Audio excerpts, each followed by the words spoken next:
Welcome back to Brighter Morning with Bo. I want to thank you for viewing and staying with us on the program. And we now talk with Mr. GabrielFaria, the Chief Executive Officer of the Trinidad and Tobago Chamber of Commerce. Gabriel, good morning. How are you? Good morning. Thank you very much, Bo. Very well. Thank you for having me. Yeah, I just want to lift the volume a little bit so we can hear you a little clearer. First of all, thank you for coming on the program. You had a budget discussion right after the budget, I think the morning after. How did it go? It went very well. We tried to take a slightly different perspective on the budget this year, recognizing that the budget really is a bookkeeping exercise. We did an analysis of the budget, but we had Dr. Terry Farrell, Dr. Marlene Atz, the country head of the IADB, and Vince Pereira on, who joined us with Brian Hackett. And I think we had quite a intelligent discussion on some of the initiatives we thought may not have been covered adequately. Okay. What would you say might be the summary position coming out of the chamber discussion that morning, the Tuesday morning? Yeah. So I think the whole transition from the energy sector would have been something that, we are thankful for higher energy prices. I mean, you can see the impact it's had on the budget. In fact, I actually thought it should have had more financial impact because I think you're talking almost a 40% increase in oil price and a 20% increase in gas price, and of course, significantly increased production. However, the gas price has almost doubled. It was $5.77, I think, yesterday. Right. No, but I mean, I think his budget figure is $3.75 versus. Yes. Yeah, versus what was $3 or something. Yes. Right. So what's happening is that we again are going back into the clutches of depending on energy. So that's the one risk, that we don't take our foot off the pedal in terms of transitioning from an energy based economy. What we looked at was, how do we really transform the economy? And while what was done, we were happy that there were no new taxes, and there was some attempt. We talked about the fact that the 5% reduction in taxes for exporters appeared in principle to be positive. The reality was that we still haven't dealt with the fundamental issues affecting the ease of doing business and supporting and really encouraging exports and encouraging capital expenditure, which was dealing with, of course, my favorite topic, VAT refunds. So we're still hearing we are going to do a VAT bond. I don't know if you remember, I think in the last budget he says I'm going to do a VAT bond. So it felt a little bit like a soap opera where we keep on hearing about what's going to happen, and there are things that have come up 2 or 3 budgets ago that were not implemented. So we think the most important aspect of this budget would be the implementation of these initiatives. We were disappointed that when you hear about the fact that the government doesn't have money, that the procurement regulation is still in some sort of mire of it's going to happen. But I understand more than 50% of the staff are sitting in the office there for, I think, probably close to 2 years. And I can't understand why that hasn't been implemented yet. One thing I want to highlight, there was general disappointment in dealing with the vulnerable in our society. I think people do not understand the impact this is going to have. And Dr. Farrell was very strong on this. The risk to our social fabric if we don't take action. And vulnerable, Bo, is not just people or not just citizens on the street. There's so many small businesses, thousands of them, that need that support now to restart. Right. So that in the main, I think was some of the key points covered. Digitization sounds great. Let's get on with it. We've been talking about it for too long. So those were some of the key points. I've read your Guardian article. And I heard you talk about user. I haven't seen it yet, but I will look at that. Yeah. No, thanks. So energy dependence implementation, energy dependence continues because of the reliance on the oil price. Implementation remains a problem because we have a deficit there. Procurement remains a matter in abeyance, and we can't understand why. And then basically, I want to ask you this though. I mean, there are many good things, in my view, targeted towards the private sector. And I want to ask you two questions. One, do you think that Mr. Imbert listened this time, first of all? And secondly, do you think that the measures implemented are positive measures that would generate confidence in the private sector to invest and focus on building back their businesses? So yes, they were positive. And so, as I said, we saw some positive things coming out, as I said, the tax reductions. However, I think part of the concern is that the fundamental aspects and the ease of doing business, as I said, that's something like VAT refunds. Giving me a tax rebate or tax reduction of 5% if I achieve some level of exports, and again, that needed to be clarified, does not overcome the issue that I have a VAT refund on every single export. And you owe me money, yeah. And you owe me money. So you're going to give me something at the end of the year, but in many cases, the VAT refund owed, and I have numerous examples, where the VAT refund owed is more than the profit they make annually because they've been owed VAT refunds for 2 and 3 years. So we have asked we have said, you want to grow exports? The best way to grow exports is any company that exports more than, or has VAT refunds every year or every cycle, remove VAT from that exporter. That is an incentive. So what I'm saying is that, yes, there was an attempt, and I hope, there are good, there are many positive things. The fact is that the key fundamentals to drive capital investment and exports was dealing with the VAT issue. That was not done. The VAT issue is a problem because the government uses VAT for its own cash flow, and Correct. It stifles the cash flow of the private sector by the manner in which it uses it for its own cash flow, and that really is the problem. They are taking private sector money for government support, and then they are starving the private sector out of the liquidity that it requires in order to make its business go. And you see, this is part of the problem. If you don't understand the principle or the concept, you always make bad policy. You always do things that are bad. I'm not saying that they don't understand because they dance. I think they don't understand because they don't conceptually make the connections in understanding the business, But do you really think so? I mean, we have written the Minister of Finance, endless times. And we have explained to him that is the greatest opportunity to unlock and to drive people. Telling me you're going to reduce my tax next year almost, because don't forget, that 5% really is going to impact me at the end of my tax period almost. Months later, yeah. Right. When today I have no cash. So that is, so yes, we saw some light at the end of the tunnel.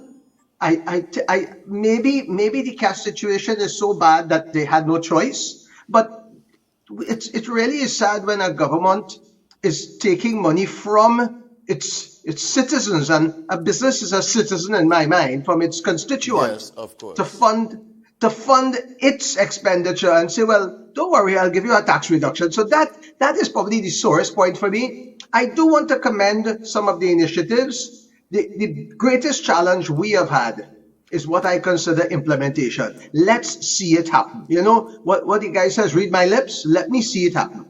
And I think that's what's going to drive businesses. Number of businesses came back and said, they said we're going to get this. When is it going to occur? So the biggest thing that's come back from our members is they said this, when is it going to happen? And that is where I think all the business service organizations need to come together and hold the government to account to deliver on the promises they have made. That I think is going to be our greatest focus in financial year 22. I sense that there's a credibility problem too on two counts. You mentioned one of them. Well, you mentioned both of them, but I'm going to kind of put them in perspective. You mentioned the implementation deficit, and you want to see that now close. You want to see that deficit close. You want to see them get things done. But the second thing is the bureaucracy and the problems of doing business in the country with customs, with all the hoops that you have to jump through in order to simply get your business going. And that really is a twofold thing, that bureaucracy. One is, in my view, I think deliberate sabotage and power mongering by officials who have the power.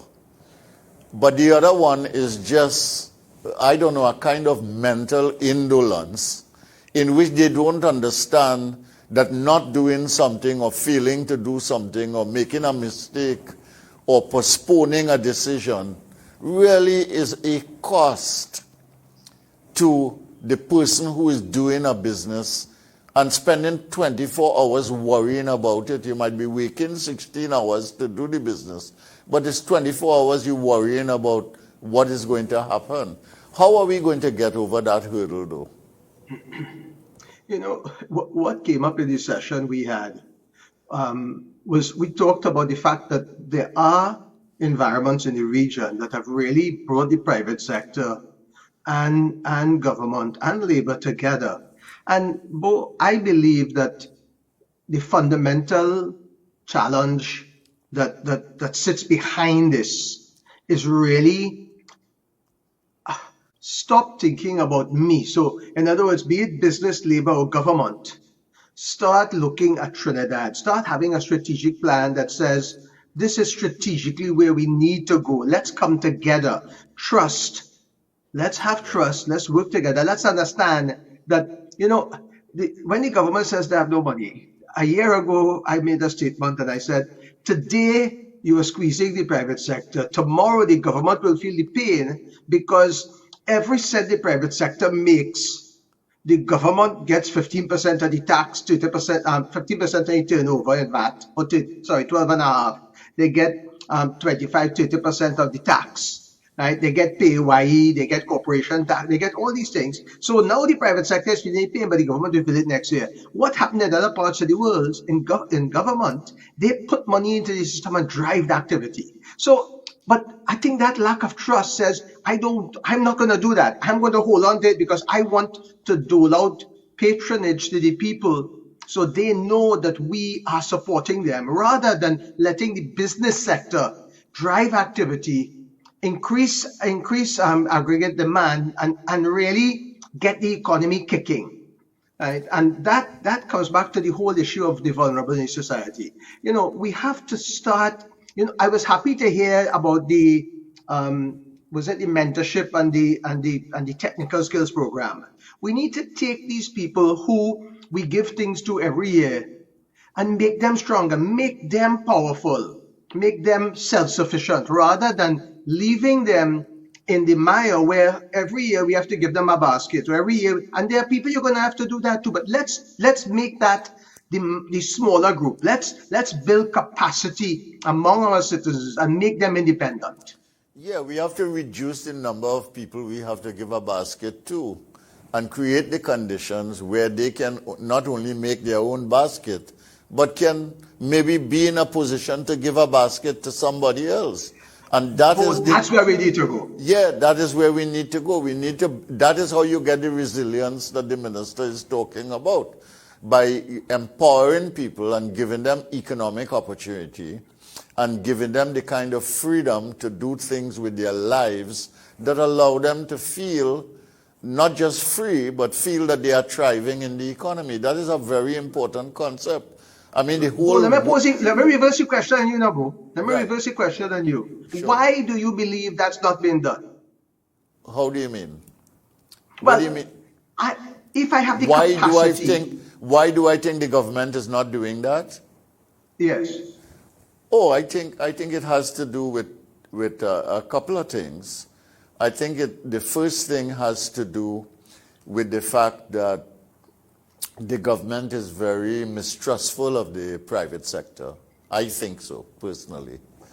And Trust. they feel they have to keep the private sector on a kind of leash, all right? And the government has a view that they would like the private sector to operate in their domain, but leave the government alone, all right? And understand what the government is doing. Go ahead and make your profits and grow your business, etc. But don't interfere with what we, the government, are doing too much. I think the second thing is that I think the government has an invested political interest in keeping people dependent. Correct. And there are different levels of dependency. By taking that approach to the private sector, you make the private sector dependent. And by taking that approach to your citizens, you make large numbers of people dependent on a handout. And that really is an abuse of political power, in my view. And I don't like it at all. I don't like populist politics because it does not deliver anything good to anybody. It destroys an economy. It destroys the politics of the country. It presents unreason as a phenomenon in this society, and it creates the conditions for conflict and violence. And therefore, I am against that kind of thing.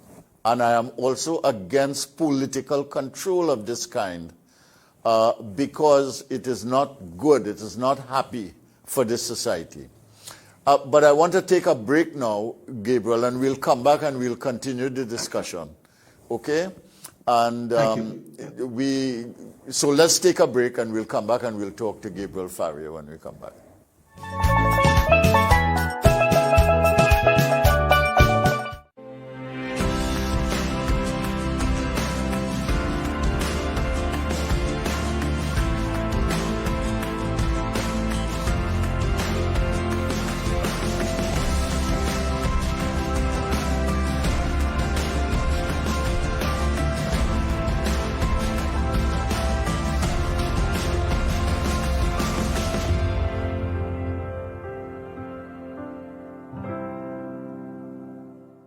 Welcome to Lifetime Solutions, where you can trust your roof to us. Our services include custom fabrication, steel framing, roofing installation, on-site roll forming, roofing maintenance and services. Call 223-ROOF or 223-7663 for a quote today or visit our website www.lifetimesolutionstt.com. Lifetime Solutions. You can trust your roof to us. Call 223-ROOF or 223-7663 for a quote today or visit our website www.lifetimesolutionstt.com.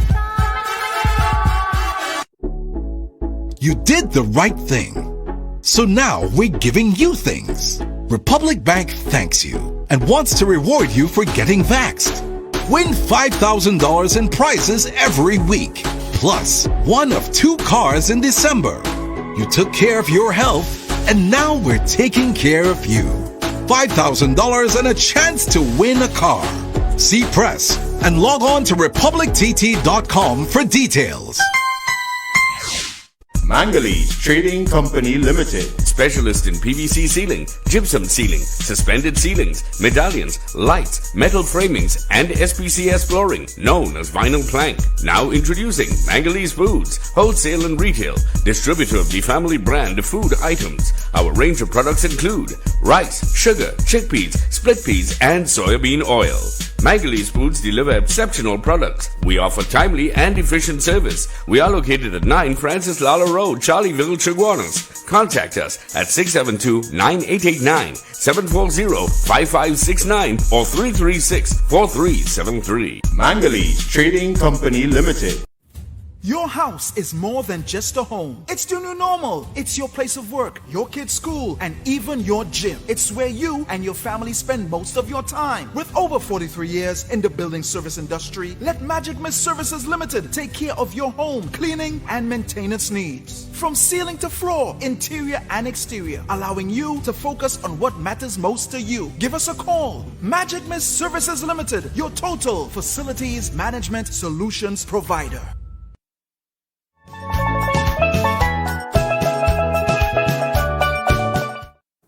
Brighter morning, we are back. I am Bo Tiwari, and my guest this morning is Mr. GabrielFaria of the Trinidad and Tobago Chamber of Commerce.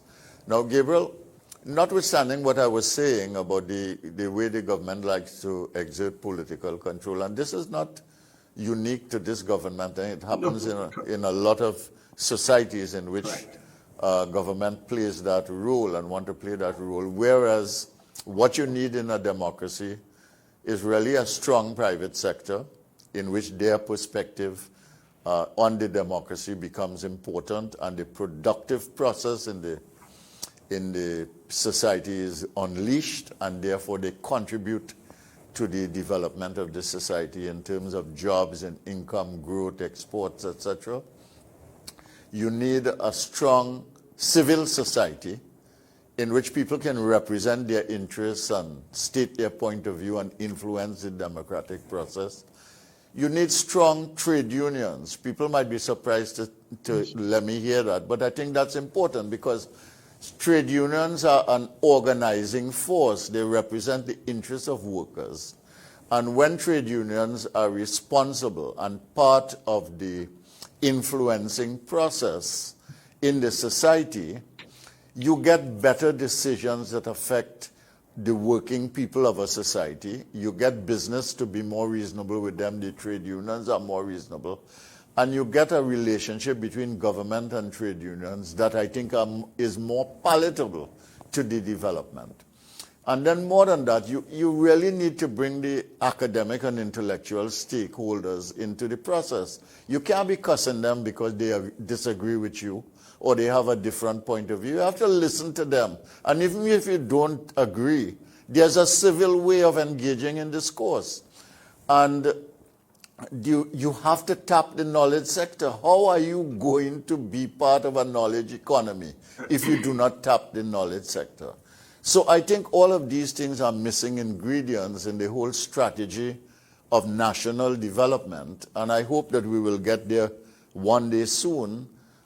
We can't delay any further because I don't know if people understand how the competitive countries in the world, despite COVID, are proceeding apace with science, with technology, with competitiveness, with institutions strengthening and building, etc.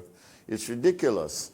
And the gap is only going to widen. Roger Hussein likes to say, likes to quote all the time that Trinidad and Tobago is among the 15 least competitive countries in the world according to the IMF.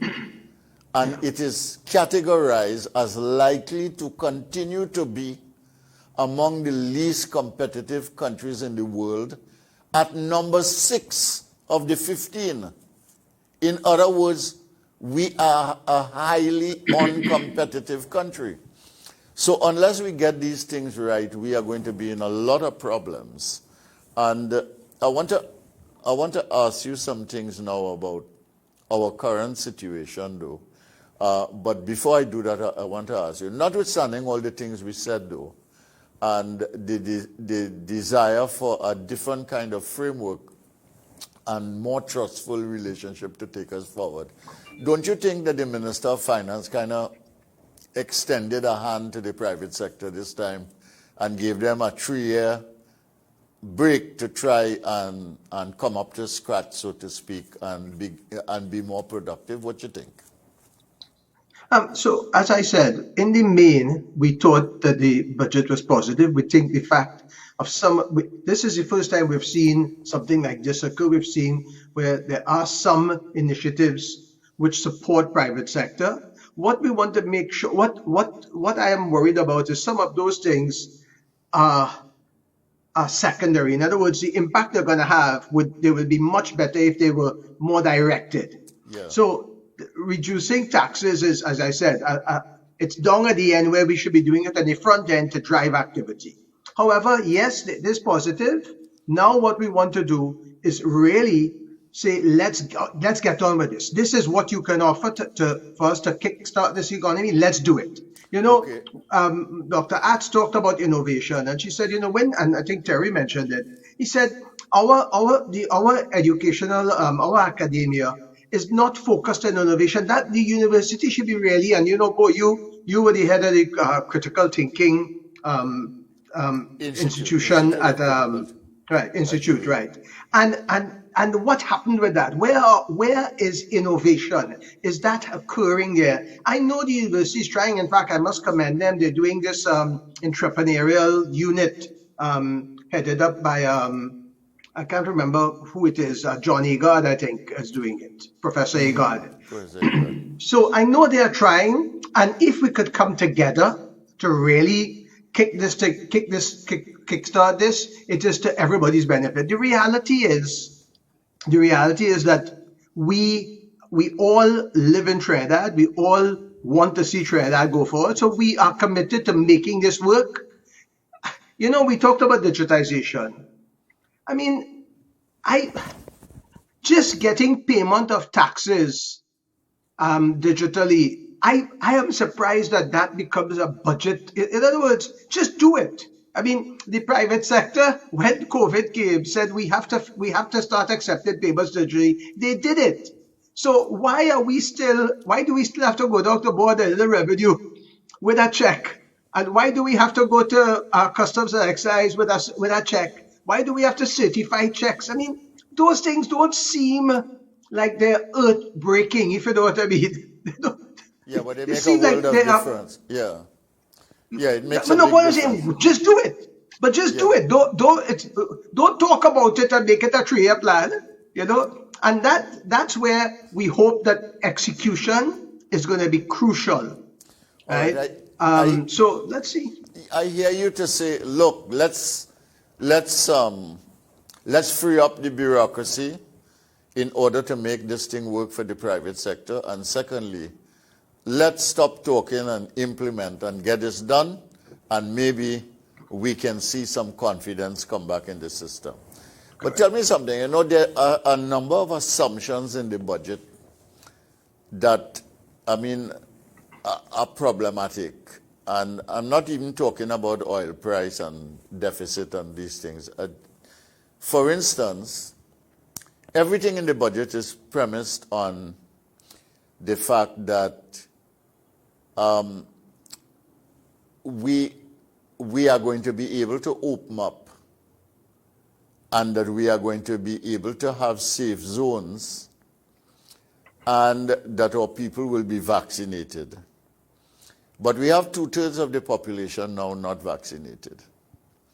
The safe zones are a problem because while the Attorney General is being very, very severe on the private sector with the safe zones, you have teachers and you have the public service in which there is no real policy.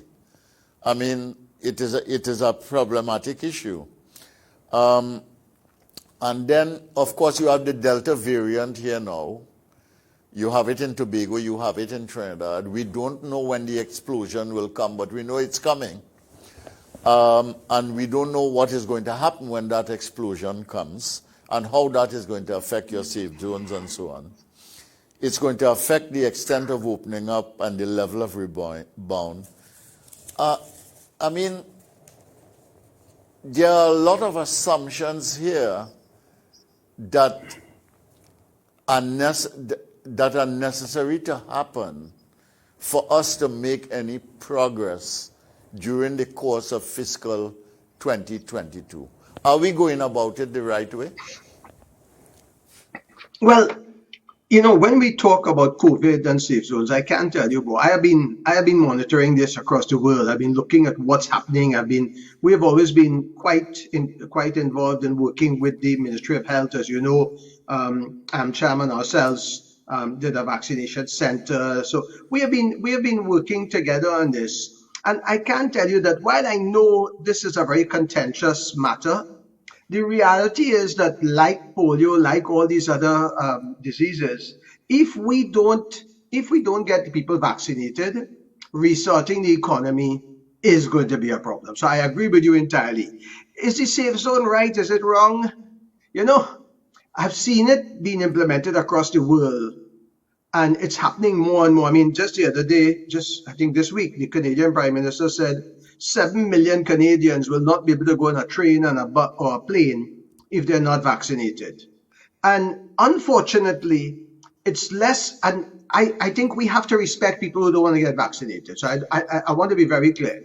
But I also think that the economy needs to go on, and the risk to those, we have to protect those who are unvaccinated. So the fine in Canada for having a fake vaccination card, I think it's either 10,000 or 100,000 Canadian. I mean, that's just to show you what the figures are. So yes, it's onerous. It's really difficult for a lot of businesses. I know friends who go to restaurants and they have their vaccination on their phone, and it adds to the complexity of the business. But this is the only way we can restart. When people tell me I don't like this, is not fair, I say, but give me another solution. So I take your point. That's a prerequisite to getting our economy restarted, and I think that is on the citizens of Trinidad and Tobago. Not when I say the government, I think is trying. I must tell you that. And in terms of vaccination, I think the government is trying. I think they've done what they can do. I think the Ministry of Health is working on this. And now the citizens really have to make up their mind. If we can, in Canada, 80% of the citizens are vaccinated. The US just said that they are seeing a turnaround on their economy because hospitalizations are down and so on. I think 70% of their people are vaccinated. So I think that is the solution. And unfortunately, the government has put the onus on the private sector because I think they are hesitant to engage their core constituent. Of course, there's the civil service and the teachers and the police and those people. Just because this is what's been done in other parts of the world. They're saying, look, if you want to come to work, Guyana did it, as you know, early. And that is the one place I think the government has pulled back. They have not taken a leadership role in saying this is how we're going to do it. So they're putting the pressure on us. But let's just do it. Look, I am very much for safe zones.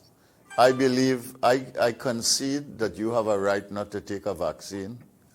But what about my right to not be exposed to a situation that makes me more vulnerable? And if you take your decision, don't impose your will on me, all right? Just as you don't want me to impose my will on you. So I am all for safe zones. The second thing is that I understand the penalty. The penalty is really to make sure that the safe zone system is enforced. But if you're going to do that to the private sector, it seems to me that the government has a moral responsibility to take a decision on the basis of public service and to take a position on that.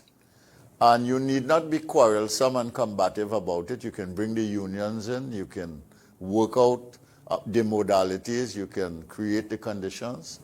And the same thing with the school system. I don't think you can have a situation where you are asking the kids to be vaccinated and that they can come to face-to-face education being vaccinated, but you are not having that same imposition on the teachers. I mean, make up your mind as adults. They are teaching people. Don't they learn anything? I am very disappointed with that kind of approach in the teaching fraternity. I'll be quite frank with you. And I think the teachers union have to come better than that. I am very pro teachers. They are the vital element in education. But I think that they should set some professional standards and take a position on this that is reasonable for the sustainability and the rehabilitation of the education system and for teaching and learning. So I think also that the union should take a more proactive position. Nobody wants to have a situation in which you force people to get vaccination. You don't want to have a situation in which the state is so heavy-handed that they are telling you what to do. But at the same time, meet your moral obligation to the society, meet your obligation to yourself, and meet your obligation to the community. And let's go forward, for the safety, because I don't see how the economy is going to work. All right, if we don't have these, if we don't work out the issue of vaccinations and safe zones and all of these things, there's no guarantee even with that we are Correct. going to get away scot-free. But at least we have to take the precaution, At least we have a chance if we achieve that. Yes. So, and the reality is that maybe 10 or 20% of the population are justified in, I have a medical issue, I have this, I have that, but not 70%. And that, I believe, is selfish in terms of saying, I don't trust it, I don't know, but I mean, over 6 billion people in the world have gotten vaccinated. I mean, come on. Don't tell me I'm not going to get vaccinated, but I don't want to do online. I don't want safe zones. I don't want this, but I just don't feel like getting vaccinated. That there's a disconnect there. Yeah, I agree with you on that. And we only have about 550, maybe a little more than that now, people who are fully vaccinated. I mean, we really have to get to about 900, at least, for us to be reasonable, Anyway, that's what you're showing in the world, Bo. That's what you're showing in the world. If you don't hit it, this 70% thing is not real anymore. Delta has changed at 70%. That's we need to be 90. We need to be plus 80%. 80%. The ideal thing is if everybody would get vaccinated, but you know that there are going to be some people who won't. Now, Gabriel, we come into the end of the program, and I'm going to give you the last word. Anything you want to say as we leave the program? I can tell you that the private sector, and in talking to all of the chambers and all the businesses, are supportive of supporting the government. And when we say government, we talk both the leading party and the opposition to take Trinidad forward. We need collaboration. We need to sit down around the table. And we need opposition not to oppose for opposing sake. We need the government to come together with labor, private sector, the opposition, and let's together chart a way forward for Trinidad. We have to stop trying to score points. Every time I open the paper and I see somebody say something about, you look at it and say, is this a real problem, or am I trying to score points to make the political party in power look bad, or to make the opposition look bad, or to make the unions look bad, or to make we seem to be so caught up in scoring points for ourselves that we're not focusing on scoring points for Trinidad and Tobago. Yeah. All right. Well, thank you very much for your contribution this morning, and thank you very much for agreeing to be a guest on Brighter Morning with Bo. And we wish the chamber well. We hope that you all will take up the gauntlet, so to speak, and do whatever is required to help Trinidad and Tobago move forward. The business sector is very important to Trinidad and Tobago for all kinds of things, but certainly in terms of employment and income for workers. And we need to make business profitable, because that's the incentive of business. When they make profits, they do better, they invest, they're more enthusiastic, and we need to get them to export more because we need the foreign exchange. So thank you very much, GabrielFaria, for being with us this morning. And good morning to all of you. We hope you've enjoyed these two conversations. And we move on now to the 8 o'clock news with Andrew Chan. This is Brighter Morning with Bo on MCTV, Multicultural TV, and I am Bo Tiwari.